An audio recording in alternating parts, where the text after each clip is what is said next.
नमस्कार दोस्तों, मैं प्रदीप कुमार। आप देख रहे हैं हमारा यूट्यूब चैनल सरकारी जॉब एक्सपर्ट, जहां आपको मिलती है सरकारी भर्ती की सबसे सटीक और आसान जानकारी। अगर आप हमारे चैनल पर नए हैं तो सब्सक्राइब करना ना भूलें, ताकि हर ऐसी भर्ती की जानकारी सबसे पहले आपको मिले। आज की इस वीडियो में हम जानेंगे IBACIO grade second executive online form 2025 को कैसे भरें, step by step live demo के साथ में। अगर आप भी इंटेलिजेंस ब्यूरो में नौकरी करना चाहते हैं तो इस वीडियो को पूरा देखिए और फॉर्म को भरिए बिना किसी गलती के। तो चलिए शुरू करते हैं। ये IB का ऑफिशियल नोटिस है। इसमें आपको पोस्ट का नाम दिया गया है assistant central intelligence officer ACIO grade second executive. विभाग का नाम दिया गया है intelligence bureau, ministry of home affair. और इसमें ग्रुप दिया गया है general central service. Group C की वैकेंसी है नॉन गजेटेड नॉन मिनिस्ट्रियल। और इसमें आपको वेतन पे दिखाया गया है लेवल 7 44,900 से लेकर 1,42,400 प्लस अन्य सरकारी भत्ते आपको दिए जाएंगे। वैकेंसी की बात करें तो 3,717 वैकेंसी इसमें टोटल दी गई है, जिसमें सामान्य 1537, CWS 442, OBC 946,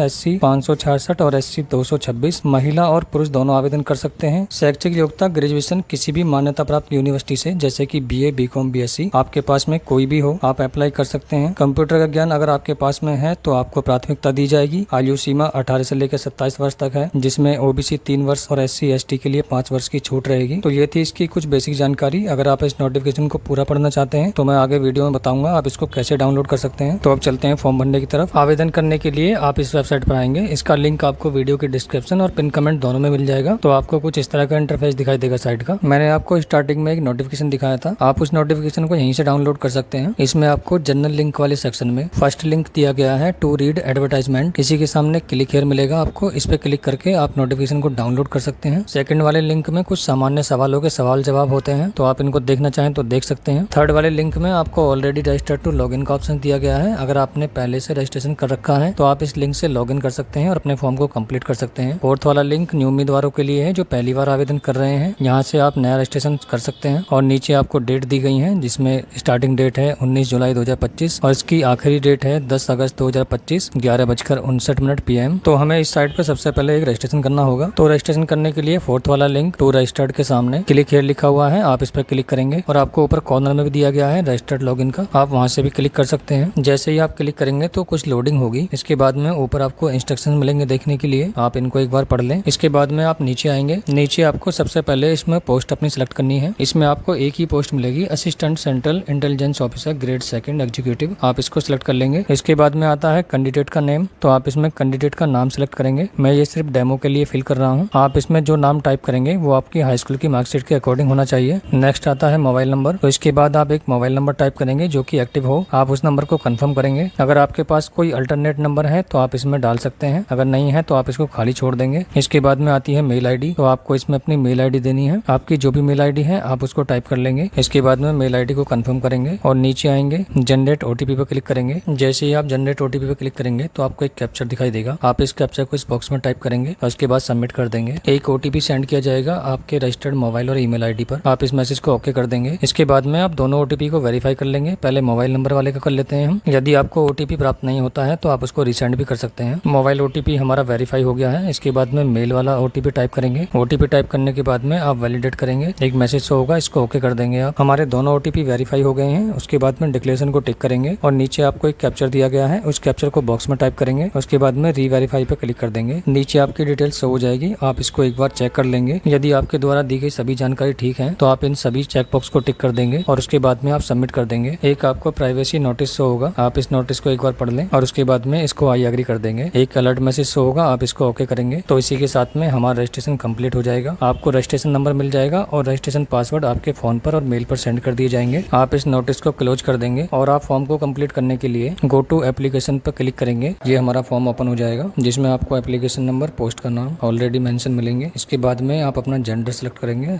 आपका जो भी जेंडर है। और नेक्स्ट आती है आपकी डेट ऑफ बर्थ, तो आप इस कैलेंडर से अपनी डेट ऑफ बर्थ को सिलेक्ट कर लेंगे। आपकी डेट ऑफ बर्थ के अकॉर्डिंग आपकी एज कैलकुलेट होकर आ जाएगी। इसके बाद आपको नेशनलिटी सेलेक्ट करनी है, नेशनलिटी में इंडिया रहेगा। इसके बाद में आती है आपकी कैटेगरी, तो आप जिस भी कैटेगरी से हैं अपनी कैटेगरी को सिलेक्ट करेंगे। अगर आप EWS, OBC या SC ST से आते हैं तो आपको इसमें अपना सर्टिफिकेट नंबर और इसके बाद में इशू डेट आपको डालनी होगी। नेक्स्ट आती है हमारी पर्सनल डिटेल्स, तो जिसमें हमारा नाम ऑलरेडी मेंशन है और इसके बाद में आप अपने फादर का नाम टाइप करेंगे जो भी आपकी मार्कशीट में है और इसके बाद में मदर नेम टाइप करेंगे और इसके बाद में अपना मैरिटल स्टेटस बताएंगे, आप मैरिड हैं या अनमैरिड हैं। और इसके बाद में आता है रिलीजन, आप किस धर्म से हैं आप वो बताएंगे। मोबाइल नंबर और मेल आईडी हमारी पहले से ही फिल है। नेक्स्ट ऑप्शन आता है यूनिक आइडेंटिफिकेशन मार्क, कोई ऐसा पहचान चिन्ह जो आपकी पहचान को दर्शाता हो, जैसे कि आपके हाथ पैर फेस पर कोई चोट का या तिल का निशान। अगर आपके बॉडी पर कोई निशान नहीं है तो आप उसमें नो मार्क लिख देंगे। इसके बाद आता है टेस्ट सिटी प्रेफरेंस, इसमें आपको 5 सेंटर सेलेक्ट करने हैं। इसमें आपको काफी सारे राज्य मिल जाएंगे, लगभग सभी राज्य दिए गए हैं। आप जिस भी राज्य में सेंटर चाहते हैं आप उस राज्य को सिलेक्ट करेंगे। जैसे मान लीजिए मैंने यूपी सेलेक्ट कर लिया है। इसके बाद में यूपी के जितने भी सेंटर हैं वो सब शो हो जाएंगे। तो आप जिस भी सेंटर को फर्स्ट पर रखना चाहते हैं उसको सिलेक्ट कर लेंगे। इसी तरह से आप दूसरे को सिलेक्ट कर लेंगे। मैंने दूसरा भी यूपी सिलेक्ट किया है। यूपी में मुरादाबाद। आपको 5 सेंटर चॉइस करने हैं, आप किसी भी राज्य के 5 सेंटर सेलेक्ट कर सकते हैं। इसके बाद में आता है एक्स सर्विसमैन डिटेल्स, यदि कोई कैंडिडेट एक्स सर्विसमैन है तो वो इसको यस करेंगे, उसके बाद में इसकी जानकारी प्रोवाइड करेंगे। यदि नहीं है तो आप इसको नो कर देंगे। और इसके बाद में आती है अदर डिटेल्स। अदर डिटेल्स में आपसे पूछा गया है अगर आप भारत सरकार के मान्यता प्राप्त खिलाड़ी हैं तो आप इसको यस करेंगे और इसके बाद में आप जानकारी प्रोवाइड करेंगे। यदि नहीं है तो आप इसको नो कर देंगे। नेक्स्ट आता है डिपार्टमेंटल एम्प्लॉय डिटेल्स, यदि आप इसी डिपार्टमेंट में कर्मचारी हैं तो आप इसमें यस सेलेक्ट करेंगे और इसकी जानकारी प्रोवाइड करेंगे। अगर आप नहीं है तो आप इसको भी नो कर देंगे और इसके बाद में आप सेव एंड नेक्स्ट करेंगे। डाटा हमारा सेव हो जाएगा, आपको एक मैसेज होगा, आप इसको ओके कर देंगे। अब इसके बाद में आता है हमारा कोरेस्पोंडेंस एड्रेस और परमानेंट एड्रेस। तो सबसे पहले आप इसने अपना कोरेस्पोंडेंस एड्रेस टाइप करेंगे, जो भी आपका कोरेस्पोंडेंस एड्रेस है। आपको इसमें 2 बॉक्स दिए गए हैं, आप इस दोनों बॉक्स में अपना एड्रेस टाइप कर लें। इसके बाद में आप कंट्री सेलेक्ट करेंगे इंडिया, और इसके बाद में स्टेट, जिस भी आप स्टेट से हैं। इसके बाद में सिटी या डिस्ट्रिक्ट का नाम सेलेक्ट करेंगे इस लिस्ट में से, और इसके बाद में आता है पिन कोड। तो आपका जो भी पोस्टल पिन कोड है आप उसको टाइप करेंगे। अगर आपका कोरेस्पोंडेंस एड्रेस और परमानेंट एड्रेस सेम है तो आप इसको यस कर देंगे। सेम एड्रेस नीचे भी फिल हो जाएगा और इसके बाद में आप सेव एंड नेक्स्ट कर देंगे। ये डाटा भी हमारा सेव हो जाएगा, इसको ओके कर देंगे। अब इसके बाद में आती है हमारी क्वालिफिकेशन डिटेल्स। क्वालिफिकेशन डिटेल्स में हमें 10th, इंटर और ग्रेजुएशन की डिटेल्स को ऐड करना है 1 by 1। तो सबसे पहले हम इसमें 10th क्लास की डिटेल्स को फिल करेंगे। जैसे कि आपको सबसे पहले इसमें बोर्ड का नाम बताना है, आपने किस बोर्ड से 10th क्लास की है। इसके बाद में आप पासिंग ईयर बताएंगे, आपने कौन से सन में 10th क्लास पास की है। और नेक्स्ट आपको बताना है इंस्टीट्यूट का नाम, आपने जिस भी इंस्टीट्यूट से पास की है आप उसका नाम लिखेंगे इसमें। मैं ये डेमो के लिए टाइप कर देता हूँ। इसके बाद में आपको अपने सब्जेक्ट लिखने हैं 10th क्लास के, आपके पास जो भी सब्जेक्ट थे आप इसमें लिख दें। इसके बाद में आपको क्वालिफाइड में बताना है कि पास या फेल, तो इसमें आपको पास ही सेलेक्ट करना है क्योंकि फेल वाले तो भर ही नहीं पाएंगे। और इसके बाद में आपको बताना है कि आपकी 10th क्लास में परसेंटेज थी या CGPA। तो मेरे केस में परसेंटेज है, मैं परसेंटेज को सिलेक्ट कर लेता हूँ और उसके बाद में जो भी आपकी परसेंटेज है आप उसको फिल कर देंगे। नेक्स्ट आती है इंटर की इन्फॉर्मेशन। तो सबसे पहले वही आप बोर्ड का नाम बताएंगे, उसके बाद में पासिंग ईयर बताएंगे। इसके बाद आता है इंस्टीट्यूट का नाम, आपने जिस भी इंस्टीट्यूट से पास किए हैं। और उसके बाद में आपको